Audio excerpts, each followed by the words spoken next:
en 2023, la Tunisie a chuté de 21 places alors que le budget index. Il est aujourd'hui 104e sur 125 pays. C'est une régression de la transparence budgétaire. C'est une régression de la transparence budgétaire. Cette opacité touche les citoyens, entreprises et contribuables. Elle obscurit l'usage des impôts et freine la participation aux choix économiques qui façonnent notre avenir. Cette opacité touche les trois phases du processus budgétaire.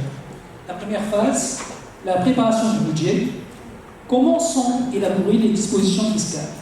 Dans les pays de l'OCDE, consultation publique et analyse d'impact sont systématiques. Cela renforce la légitimité des décisions budgétaires. Chez nous, cependant, tout reste centralisé au ministère des Finances. Une circulaire du chef du gouvernement fixe les orientations, sans consultation, sans débat parlementaire. Le Conseil national de la fiscalité, censé dialoguer, reste marginalisé. Pas de société civile invitée, pas de documents transmis en amont. Résultat, des mesures sensibles sont adoptées sans évaluation sérieuse, comme les hausses d'impôts ou l'extension de la TVA, par exemple, sur les médicaments.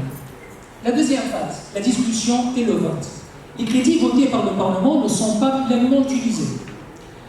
La Cour des comptes l'a confirmé d'ailleurs en 2022. Nous avons une pression fiscale accrue, mais des dépenses inefficaces. Pourquoi? Parce que le contrôle parlementaire est faible.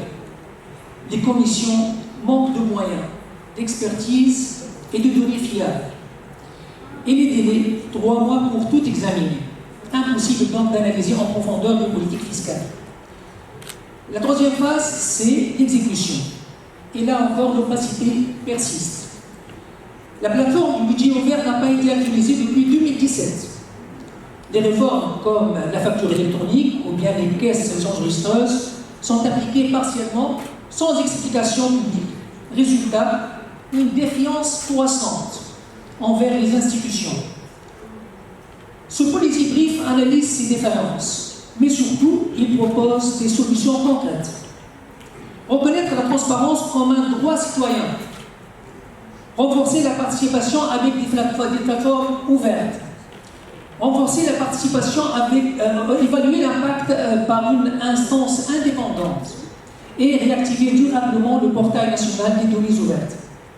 Pour conclure, je dirais que la Tunisie affronte des défis budgétaires et sociaux majeurs. Notre réponse doit être claire, un pilotage démocratique, transparent et responsable. Nous étions bien partis en 2011. Nous pouvons repartir.